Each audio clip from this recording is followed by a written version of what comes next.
এবার একটা প্রশ্নের জবাব দিই। লোকেরা বলে, হুজুর আপনারা যে কোরআনের শাসনের কথা বলেন, তো কোরআনের শাসন প্রতিষ্ঠিত হইলে হিন্দুদের অবস্থা কি হবে, খ্রিস্টানদের অবস্থা কি হবে? ওরাও তো বাংলাদেশে আছে। কয়নি? আচ্ছা বলেন তো, হিন্দু, খ্রিস্টান, বৌদ্ধ এদেরকে কে বানাইছে? এদের খাবার দাবার কে দেয়?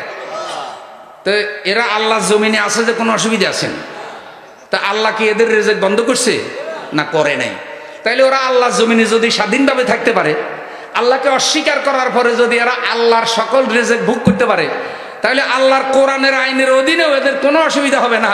এরা সকল অধিকার পাবে কি পাবে না? এবার প্রমাণ নেন। রাসূল সাল্লাল্লাহু আলাইহি সাল্লাম যখন মক্কা থেকে মদিনায় হিজরত করলেন, মদিনায় কাফের বেশি ছিল, মুসলমান কম ছিল। তখন তিনি মদিনায় একটা সনদ বানালেন, যার নাম হলো মদিনার সনদ। এই মদিনার সনদে যে রাসূল মদিনা শাসন করলেন, প্রত্যেকটা মদিনার অমুসলিম ধর্মীয় অধিকার পেয়েছে, রাষ্ট্রীয় অধিকার পেয়েছে, ব্যবসার অধিকার পেয়েছে, শিক্ষার অধিকার পেয়েছে, রাজনীতি করার অধিকার পেয়েছে, নাগরিক অধিকার পেয়েছে। কোনো অসম্মান তাদের হয় নাই। অমুসলিম ভাইদেরকে বলে রাখি, আল্লাহর রাস্তায় ভয় করবেন না। ইসলাম অমুসলিমদের সাথে ন্যায় বিচার করার কথা বলে।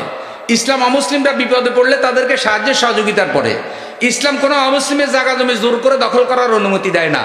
ইসলাম কোনো অমুসলিমের বিরুদ্ধে মিথ্যা মামলা করার, মিথ্যা সাক্ষী দেওয়ার অনুমতি দেয় না। বরং রাসূল সাল্লাল্লাহু আলাইহি সাল্লামের কোর্টে মুসলমান আর অমুসলিম জায়গা লইয়া ঝগড়া করার পরে যখন রাসূলের কোর্টে মামলা গেল, আল্লাহ রাসূল সাল্লাল্লাহু আলাইহি সাল্লাম অমুসলিমের পক্ষে রায় দিলেন।